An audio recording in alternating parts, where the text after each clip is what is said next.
Olá, seja muito bem-vindo. Está no ar mais uma Intimidade com o nosso psicólogo e mestre em Educação, Cultura e Sociedade, Douglas Amorim. Lembrando que nós estamos no canal 9 da NET e também pela internet bhnews.tv.br. Você pode continuar mandando e-mails para a gente. Nosso endereço é douglasamorim@bhnews.tv.br. E não é necessário se identificar para participar, então aproveite. Escreva para a gente você também. E aí, Douglas, tudo bom? Tudo bem, Patrícia. E você? Tudo ótimo. Olá, amigos e amigas da BH News. Obrigado por nos receber mais uma vez na intimidade do seu lar. Lembrando sempre que o nosso programa é pautado por reflexões, opiniões e informações que devem ser sempre avaliados por vocês e que nós não substituímos consultas a profissionais especializados. Patrícia, antes da gente começar, 2 recadinhos para o pessoal de casa. O primeiro é que tem muitas pessoas nos escrevendo e às vezes até falando conosco na rua, nos questionando sobre qual tema iremos abordar na próxima semana. E, na verdade, isso não existe, Patrícia. Nós não temos um tema definido. Temos. Não existe um tema por programa. Exatamente. Então, o programa Intimidade é feito por vocês. Então, mandem quaisquer temas que vocês desejarem, obviamente, dentro da área psicológica e emocional. E a segunda coisa é que estamos comemorando hoje o primeiro mês de vida do Intimidade, Patrícia. Então, agradecer ao pessoal de casa pela audiência, pelo carinho do envio das perguntas, das histórias de vida, e agradecer essa equipe maravilhosa, a você, Patrícia, aos cinegrafistas Ivan, Eduardo, o Chuck, o nosso Niltinho lá na nossa direção de TV, e dizer que é uma alegria estarmos juntos e que façamos muito mais aniversários, Patrícia. Com certeza. Parabéns à Intimidade. Para todos nós. Para todos nós. Vamos lá, primeiro e-mail, Douglas. Meu nome é Júlio. Tenho 20 anos. Tenho pouco contato com amigos e meus parentes pouco me visitam. Eu trabalhei 1 ano e 6 meses e no último ano de escola eu parei de ir. Minha mãe pouco conversa comigo e estou com dificuldade de interagir com quaisquer pessoas, seja em casa ou na rua. Tem vezes que eu converso com pessoas estranhas e meu coração dispara, minhas mãos começam a suar, começo a tremer e fico com vergonha. Não tenho saído de casa e minha mãe não me ajuda. Gostaria de saber o que faço. Esse seria um quadro de síndrome do pânico? O que te fez pensar nisso, Patrícia, em síndrome do pânico? Se não for síndrome do pânico, acredito que seja um quadro de ansiedade extrema. As mãos começaram a suar, o coração dispara. Sim, sim. É por aí? Tem a ver com isso. Agora... Júlio, nós não podemos fazer aqui um diagnóstico para você à distância, inclusive porque seria até temerário esse tipo de atitude. Agora, todo o seu relato me faz pensar na possibilidade de falarmos de um quadro de fobia social. E aí eu vou colocar alguns critérios diagnósticos para o transtorno que a gente chama de fobia social, para você perceber se bate com algumas coisas que você está sentindo. Porque, Patrícia, dependendo... vai precisar de ajuda especializada, apesar de nós podermos passar algumas dicas aqui para ele. Então, Júlio, primeira coisa, quando a gente fala de fobia social, é caracterizado por um temor persistente que a pessoa tem, Patrícia, de situações de exposição social ou situações de desempenho, na qual a pessoa se sente avaliada. E a ansiedade é tamanha que às vezes faz com que a pessoa evite aquela situação com medo de ser humilhado ou ofendido. E aí, o segundo critério diagnóstico, que vai muito de encontro ao que você colocou, é que o nível de ansiedade pode se tornar tão exagerado que é possível que a pessoa desenvolva um ataque de pânico. E aí, o que ele fala, o que eu estava notando enquanto você estava falando, coração disparado, mãos trêmulas, podem levar a gente a pensar nisso. E ele coloca no relato que a situação é perante situações de pessoas estranhas. Então, outras coisas de critério diagnóstico, a pessoa reconhece que o medo é irracional, é além do que ela dá conta, traz intenso sofrimento para a pessoa em níveis ocupacionais, laborais, na vida social, e ele falou para a gente na pergunta que já está se isolando, já está ficando mais dentro de casa. Agora, Douglas, isso pode ter sido gerado por uma timidez excessiva? Olha, o que a gente percebe... existem algumas situações que podem colaborar para a eclosão de um quadro desse. A timidez pode até gerar, mas eu vou colocar para o Júlio e para o pessoal que está nos assistindo, algumas situações que podem fazer com que isso ocorra com mais frequência. Por exemplo, uma situação traumática. Às vezes ele foi lá na escola durante uma época, foi apresentar um trabalho, os coleguinhas foram, gozaram, o ridicularizaram e ele ficou com o temor de exposição. A gente chama isso de situação traumática. Uma outra que é muito comum também de falarmos é a situação de déficit de habilidades sociais. Ou seja, a pessoa, ela simplesmente não sabe, por exemplo, se portar numa situação de paquera, numa situação de entrevista de emprego. E por conta de um nível de ansiedade muito grande, acaba que ela não se expõe. E evita qualquer tipo de situação. Exatamente. Outros que são comuns também, a gente chama de crenças irracionais, ou seja, a pessoa, ela acha que ela precisa de ser extremamente perfeita, extremamente organizada, que o comportamento dela, se não for assim completamente feito dentro do esperado, é que ela vai ser reprovada socialmente. Então são crenças, a gente chama isso de crenças na área da psicologia cognitiva, que vão fazendo com que a pessoa vá se retraindo cada vez mais. Ele tem 20 anos. Isso pode ter sido gerado agora? Ou isso é uma tendência que vem desde a infância, ou até causada por um trauma de infância, um problema que veio na infância e se desenvolveu agora? Podem ser as duas coisas. Tanto algo pontual, quanto coisas que se arrastam já há um bom tempo. Agora, dicas para o Júlio, que eu acho que são importantes. Júlio, primeira coisa, as pessoas... Você não é o centro das atenções, as pessoas não estão te olhando o tempo todo. Número 1. Número 2, as pessoas estão te olhando, mas não estão te olhando te criticando com um olhar avaliativo o tempo todo. Número 3, as pessoas não estão dentro de você para você saber o nível de ansiedade que você está. Então, as coisas não estão escritas na sua testa também. E o fundamental, em determinadas situações, Júlio, claro que nós estaremos ansiosos, principalmente em situações novas. E o nosso nível de ansiedade não necessariamente vai inviabilizar o nosso sucesso na atividade. Então é importante ter isso em mente. Agora, faça uma lista, pegue lá, pega a caneta, Júlio, papel, e vamos colocar lá, vamos fazer a sua listinha, desde o aspecto que você sente menos ansiedade em relação à exposição, até o que você sente mais. Vamos pegar esse primeiro e exercitar, enfrentar. A gente chama isso de enfrentamento gradativo. Até o momento que você conseguir lidar com isso. Conseguiu? Passa para o segundo e assim sucessivamente. Mas se a coisa estiver muito preta, dentro do que a gente colocou, vai precisar de ajuda psicológica. Não há dúvida. Ajuda psicológica vai ser importante para ele. Ok. Segundo e-mail, a espectadora pediu para não ser identificada.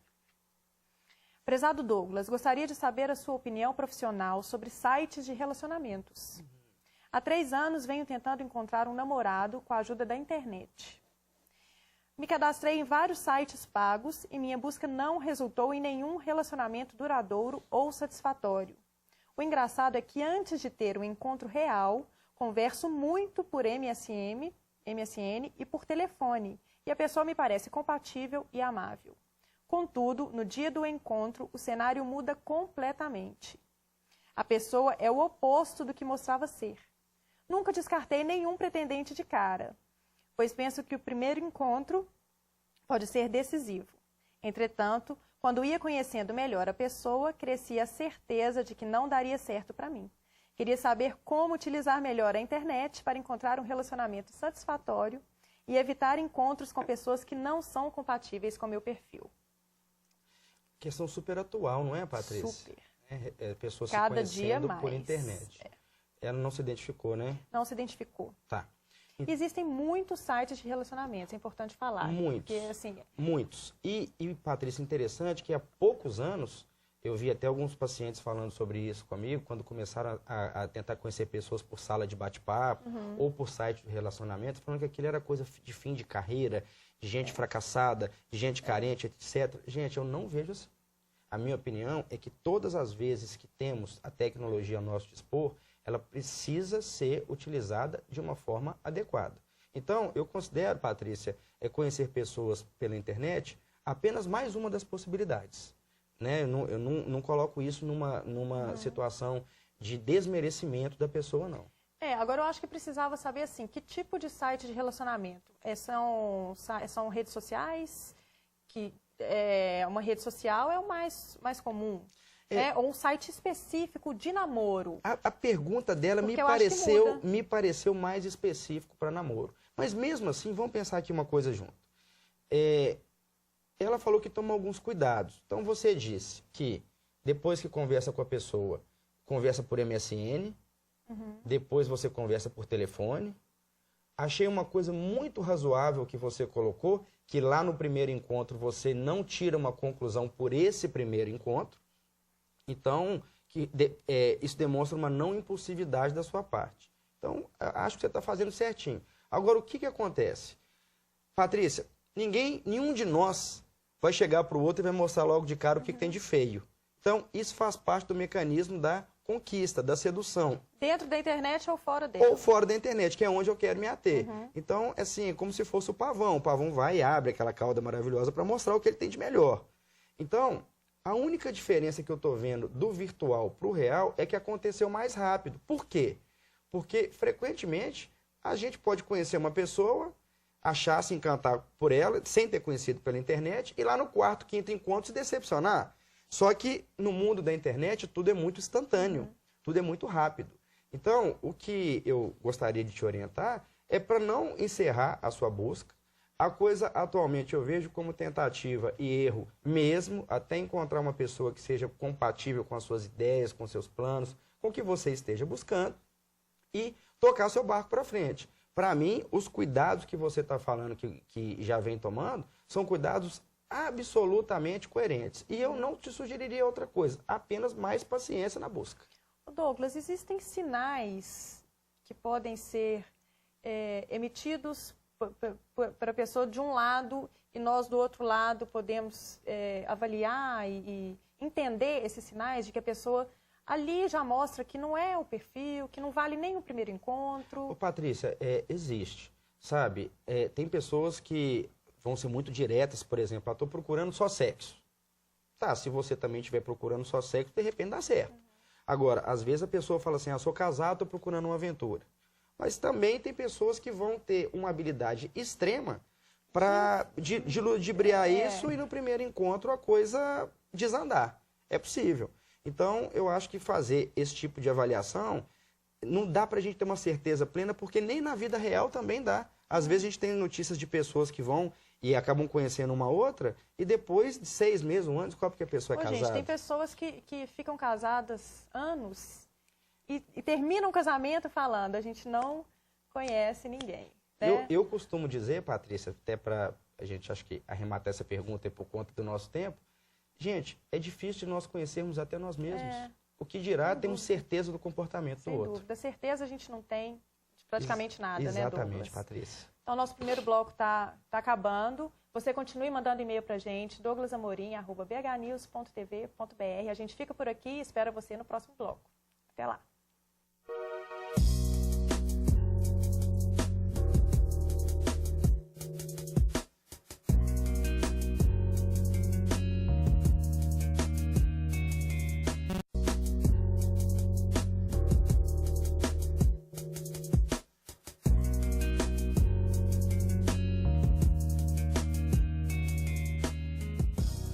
Estamos de volta e vamos continuar a ler os e-mails, as histórias dos nossos telespectadores. Vamos lá. Nossa terceira pergunta de hoje é da Fernanda, de Nova Lima.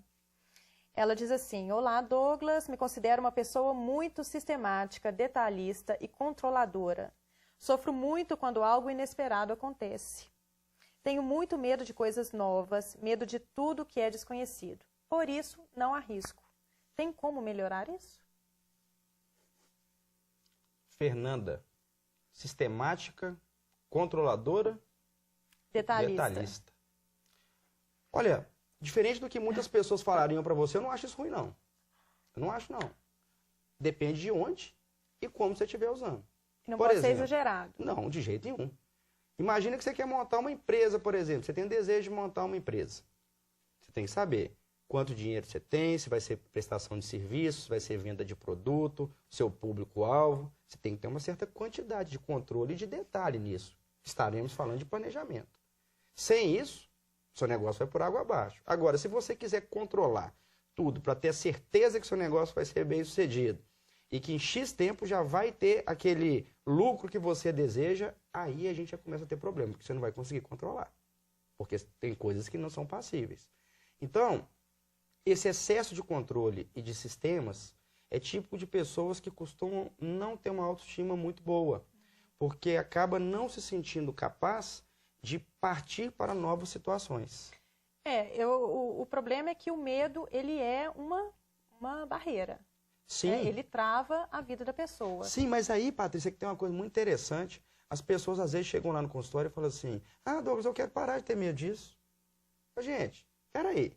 Nós não somos um robô que aperta um botão, agora eu sinto medo, agora eu sinto alegria, agora eu sinto coragem. Peraí. Uma quantidade de medo, se você não tiver internalizado, que vai ter mesmo, sobretudo perante situações novas, Patrícia, não tem como a pessoa ir para frente, não. Agora, existem pessoas que optam por se acomodar, por não enfrentar determinadas coisas e se sentem felizes com isso. Então, felicidade é sinônimo para acomodação para algumas pessoas, mas pelo que parece para a Fernanda, não. Não. Mas existe, assim, você pode dar algumas dicas para ela, porque ela está incomodada. Posso sim. Então, o que ela poderia fazer para achar um equilíbrio? Para ser menos detalhista, menos controladora e ficar mais tranquila. Olha, às vezes tem coisas super simples, Fernanda, que a gente pode fazer. Por exemplo, às vezes o que eu vou dizer vai ter, assim, razoavelmente a ver com você, mas você vai ter que ajeitar isso aí. Por exemplo, se você é uma pessoa que usa roupas muito formais, roupas muito sérias, experimentar começar a usar um pouquinho uma roupa mais esportiva ou uma roupa até mais ousada, de repente, para valorizar o seu corpo. Se você faz sempre o mesmo caminho, o mesmo trajeto para o trabalho, vamos experimentar fazer um trajeto, um percurso que você não tem hábito de fazer. Às vezes, Patrícia, pessoas assim viajam sempre para os mesmos lugares. Passam a vida inteira naquele mesmo lugar porque conhecem aquele lugar. Rotina. Então vamos conhecer um outro lugar, novas pessoas, novos ambientes. E começando por essas coisas mais descontraídas, a pessoa começa a sentir mais confiança para usar para coisas mais complexas. Incorpora isso em tudo, em todos os aspectos da vida, e aí vai se desligando. Exatamente. E aí, assim, uma vida sem o novo também é muito sem gosto, né, Patrícia? Muito sem tempero, não é? Com certeza. Então, próxima pergunta é a Fernanda também. Ela diz, me chamo Fernanda e sou psicóloga. Antes de mais nada, queria te dar os parabéns pelo programa. Até que enfim um psicólogo podendo nos representar na TV. Tenho 28 anos e namoro um homem de 32. Nosso namoro já tem 6 anos. Eu atuo na área, como ela falou, sou psicóloga de empresas. Ele é dentista, só que há 5 anos abandonou a odonto e vive de vender geleias que ele mesmo faz, de forma artesanal. Tá achando graça, né, Patrícia? Desculpa, Fernanda. Engraçado. Vamos lá. Há 5 anos ele faz geleia de forma artesanal. É engraçado, Douglas. Com as frutas do sítio da mãe dele. Ele nunca tem dinheiro e não demonstra ter ambição de vida. Já eu faço pós e no ano que vem tento mestrado, pois tenho esse sonho. Isso me deixa insatisfeita demais e não sei o que fazer. Ando questionando o futuro dessa relação, mas já estamos juntos há 6 anos. Bom. Tá danado. Tá danado. Porque, olha só, Fernanda, é o seguinte, primeiro, eu me sinto muito feliz em você falar que eu estou aqui representando os psicólogos, estou mesmo, me sinto assim. Não exatamente pela conduta, porque cada um, às vezes, vai escolher um caminho diferente, cada profissional escolheria um caminho diferente para responder a pergunta. Mas em relação à seriedade, ao respeito, à ética com todas as pessoas que nos assistem, isso eu me sinto sim. Obrigado pelo elogio. Bom, olha só, você me falou de uma coisa que me chamou muita atenção, que foi a palavra sonho. Você faz pós-graduação, você quer fazer mestrado, e sonho, eu já comecei a pensar em ambição. Até falamos no programa passado, Patrícia, o conceito de ambição no dicionário Aurélio, que é o desejo veemente de bens materiais, de alcançar bens materiais ou coisas que te tragam satisfação e um bem também para o seu amor próprio. E que ao contrário do que muitas pessoas pensam, isso é positivo. Ter ambição é positivo. Isso não tem nada a ver com ganância, porque ganância, segundo o mesmo dicionário, é ganho ilícito e significa uma ganância excessiva. Então, ambição é uma coisa totalmente saudável, penso que todos nós devemos ter, até para crescermos. Então, é o seguinte, você está aprofundando na sua profissão, o outro largou. Então, o outro abandonou o odonto. E acho que ele não está errado, não. Não acho, não. Porque se ele tiver largado o odonto e tiver feliz vendendo a geleia dele de forma artesanal, ele está certo. Você está rindo aí? Mas quantas pessoas você não ouve falar que largam medicina, que largam direito e tudo, e vão montar uma banca de vender coco na praia e ficam felizes? Acho ótimo, mas ela não está feliz Aí com a que nós situação. Patrícia, esse é o problema. Esse é o problema. Pois é. Porque eu penso que as relações, para elas serem cada vez mais solidificadas, precisa de haver identificação. E o que eu estou vendo é que está começando cada um ir para um lado. Aí eu notei uma outra coisa aqui, Fernanda, que você vai e fala que ele não tem dinheiro para nada.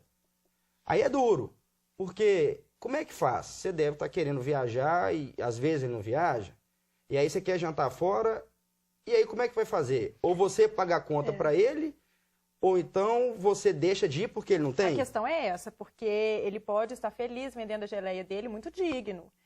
É o maior apoio, mas... Você acha engraçado esse negócio da geleia, né, Patrícia? Mas se a situação financeira não... Pois é, mas aí eu volto a insistir na tecla. O sujeito lá de 32 anos, ele pode ter escolhido ter uma vida mais simples. Claro. É legítimo. Agora, o que você, Fernanda, precisa de prestar atenção é que, olha, esse negócio de meu amor e uma cabana e vamos viver de amor, esse negócio aí não tem jeito. Se você está com ele há 6 anos, daqui a pouco você vai casar, tem conta do lar, se tiver filhos, quem vai pagar as contas? Então, eu penso que você precisa de conversar com ele e saber assim, esse é o estilo de vida que você quer ter? Porque não vai ter como. Ou você vai se adequar e ficar infeliz, ou você vai escolher se adequar e se contentar com isso, ou então você vai romper. E cuidado com o finalzinho do seu e-mail, que me pareceu uma postura assim um pouco de acomodação. Já estamos juntos há 6 anos. Então, eu acho que essas são as dicas para você tentar tocar a sua vida assim de uma maneira mais corajosa, com ele ou sem ele, para você sair dessa angústia. E lembrar que ter 6 anos de namoro não quer dizer que ela tenha que ficar presa a ele ou casar com ele só porque tem 6 anos de namoro. Em absoluto, não quer dizer nada, Patrícia. Okay. Então, ótimo. Próxima pergunta, Paula, de Belo Horizonte. Douglas, conheço muitas mulheres casadas, noivas ou que namoram há muitos anos e que têm um comportamento completamente diferente umas das outras. Umas são mais recatadas, outras mais expansivas e outras até que traem seus parceiros. Eu estou solteira há muito tempo e acho que perdi a referência, a mão para lidar com os homens. Meus relacionamentos atuais não duram mais de 2 ou a 3 meses e nunca evoluem para um namoro de verdade. Então eu quero saber, existe regra para o namoro? É preciso ter um comportamento específico para fazer com que o homem queira namorar uma mulher? Olha, eu quero dizer que essa é uma pergunta que eu tenho certeza que muitas mulheres gostariam de te fazer. Eu também tenho. Tem várias pessoas que vão ser atendidas por essa resposta também, que é uma linha de raciocínio. Né? Ô Paulo, primeira coisa, eu não sei se você percebeu que você já respondeu a pergunta no início da própria pergunta. Então, você falou que existem mulheres de temperamentos diferentes e personalidades diferentes e que estão acompanhadas. Isso já prova pra gente que não tem um jeito certo de se comportar. Agora, eu quero chamar a atenção para 2 aspectos que eu acho que são fundamentais, principalmente para o público feminino, Patrícia. As mulheres frequentemente se queixam. Estou sozinha, o que é que eu ando fazendo de errado? Exatamente. Então, primeira coisa, desde a questão do advento da pílula anticoncepcional, a mulher teve uma abertura sexual muito grande e isso começou a culminar na possibilidade de experimentação de vários parceiros. Isso não tinha antigamente. Ou seja, a mulher casava lá com o primeiro, o segundo parceiro, namorado, às vezes casava virgem e já tocava o barco para frente. Então, a questão da experimentação é algo novo e que aí faz com que o número de possibilidades aumente muito, o que gera angústia. Esse é o primeiro enfoque. O segundo enfoque. Gente, existe um autor muito interessante que eu queria indicar para vocês, ele chama Zygmunt Bauman. É um sociólogo contemporâneo, escreveu um livro intitulado O Amor Líquido. E lá nesse amor líquido, ele fala pra gente que os relacionamentos, no modo dele entender, hoje se iniciam e findam com uma velocidade muito grande. Mas baseada em quê, Patrícia? Em que muitas pessoas hoje vivem a era do prazer e a era do egoísmo. Para mim, o conceito central do livro dele é a ausência de desejo de comprometimento com o outro. Ou seja, as pessoas não estão dispostas, não todas, obviamente, mas muitas delas, a lidarem com os obstáculos, as arestas, as dificuldades, os sofrimentos que uma vida a dois proporciona. E começam a ficar numa experimentação de parceiros dentro de uma coisa que o Bauman também comparou com a questão do consumismo. Hoje em dia a gente tem o iPhone 2, daqui a pouco tem o 3, daqui a pouco tem o 4, tem o tablet. Então, a todo momento troca-se de aparelho porque aparece algo mais sedutor, mais encantador, que gera mais prazer nas pessoas. Então, Paula, o que eu vejo? É que quando a gente junta esses dois elementos, começa a haver um desencontro muito grande entre o homem e a mulher. E eu acho que hoje, eu entendo que é mais difícil essa busca, sim. Por isso, Patrícia, que eu sempre bato na tecla de que a questão é muito dentro da tentativa e erro. Porque, felizmente, não é o mundo inteiro que está pautado por esse consumismo, esse egoísmo, essa lógica do prazer imediatista. Não. Mas boa parte dele está. Grandes sociólogos, filósofos e psicólogos do nosso tempo escrevem exatamente dentro dessa linha. Agora, Douglas, existe um comportamento, uma postura ideal? Por exemplo, vou te dar um exemplo. Vamos lá. Às vezes uma mulher age de uma certa maneira com uma pessoa que acabou de conhecer, está iniciando o relacionamento e ela tem um tipo de postura. Não dá certo. No próximo relacionamento, ela muda a postura. Faz uma coisa oposta mesmo. Também não dá certo. E aí, já numa outra tentativa, ela volta à primeira postura, que talvez seja o que é mais do perfil dela. E aí dá certo, mas assim, existe uma postura ideal, um comportamento ideal para que um relacionamento dê certo? Eu entendi a sua pergunta, mas eu penso que a pessoa ela tem que ter uma autocrítica. Ou seja, ela está sendo uma pessoa chata? Ela está sendo uma pessoa ranzinza? Ela está sendo uma pessoa pegajosa? Ela está sendo uma pessoa controladora, dominadora? Porque isso nem homem nem mulher vão gostar. Mas é porque eu acho que a questão é a seguinte, como ela coloca aqui, conheço amigas que traem e tal, e têm seus parceiros, casadas, noivas ou namorados, né? Então, às vezes ela tem um comportamento igual ao dessas pessoas, mas está sozinha. Pois é, mas o que me preocupa nessa pergunta é o seguinte, a pessoa vai ser o quê? Uma camaleoa? Ela cada hora vai ter um comportamento diferente? Não acredito nisso. Eu acho que ela tem que ser fiel aos ideais, aos princípios, aos valores dela, ter paciência, porque o tempo moderno pede isso pra gente, até que ela encontre uma pessoa que vai ter a compatibilidade de ideais em relação ao que ela sente. E o ideal é que a pessoa que a encontre goste dela do jeito que ela é. Exatamente. Independente de postura, comportamento. Exatamente. Partindo do pressuposto ser uma pessoa legal, né, Patrícia? Com certeza, né? Eu estou esperando, também, né? Lógico. Isso aí. Né? Bom, então, com essa pergunta, com essa resposta, nosso programa chega ao fim. Até semana que vem. Você pode continuar mandando seus e-mails. Agradeço a sua participação, as suas histórias de vida e a gente continua aqui esperando o seu e-mail, o seu contato. Obrigada e até semana que vem. Lembrando sempre que o programa Intimidade é feito para você, mas fundamentalmente por você. Nós esperamos o seu e-mail, a sua história de vida e na próxima quarta estaremos juntos aqui na BH News às 8 da noite. Até lá.